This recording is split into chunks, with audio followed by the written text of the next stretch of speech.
Right now, let's check the situation in Parañaque where we have another mojo there. Pero again, no, dun sa inulat ni Francis kanina, madami-dami na nga ang areas at mga residents na apektado sa North Caloocan. Kamustahin naman siguro natin, Lourdes, ngayon ang South naman tayo. South naman sa Parañaque. Again, we have our mobile journo, Yeda Pascual. Yeda Pascual in the area. Yeda, anong areas ba ang mga binabaha dyan at kamusta yung mga residente? Maulang ako na Lord at Denise, nandito nga ako ngayon sa Palanyag Gymnasium, ang pinakamalaking evacuation dito sa lungsod ng Parañaque. At makikita nga natin ngayon sa sitwasyon ngayon na maraming pamilya, actually, Denise, 68 families ito. Sa ngayon naman, Denise, dyan sa katanungan mo, marami naman ang areas dito sa lungsod, yung hindi na baha. So kahit paano, nag-subside naman na yung baha. Pero siyempre, tuloy-tuloy pa rin yung pag-ulan at malakas pa rin yung hangin. Yeda, yung mga may mga commuters din ba na na-stranded and 68 families in that particular evacuation center? How many people can they accommodate if ever? Yung mga malalapit dyan, pwede nang pumunta?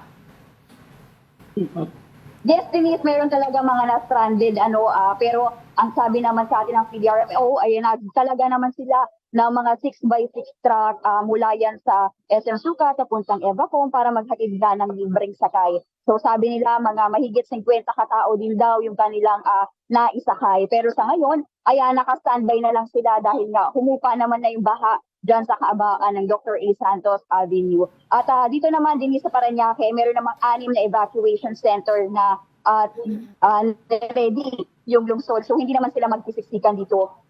Sa katotohanan yan, Denise, 6 yung evacuation center sa lungsod. At ito nga, yung Palanyag is kaya mag-cater ng around 100 pa katao. Saan ka ngayon exactly sa Parañaque, Yeda? Lord, Palanyag Gymnasium dito sa Barangay San Dionisio, Parañaque. Opo. O yan. So dyan, walang tubig dyan, ano? Ngayon, wala naman ito. Kasi, oo. Yeda, Sa ngayon, Lord, wala naman. Yeda, nakita rin natin, no, may mga pictures tayong that we showed na may mga puno na bumagsak sa mga kalye. Kamusta yung lagay ng traffic dyan ngayon? And yung mga puno lang ba ngayon, yung mga nagiging harang o meron din ba tayo ibang nabalitaan pa na bumagsak? So far, Denise, wala naman daw nangyaring vehicular accident dito ngayong araw na ito sa lungsod. Pero merong mga stalled vehicles lang na kanina nung mataas pa yung baha. Pero na-transfer naman na lahat yan sa mga impounding areas.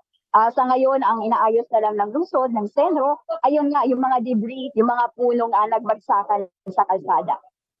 Right. Again, that was our mobile journal, Yeda Pascual. Yeda, mag-ingat ka.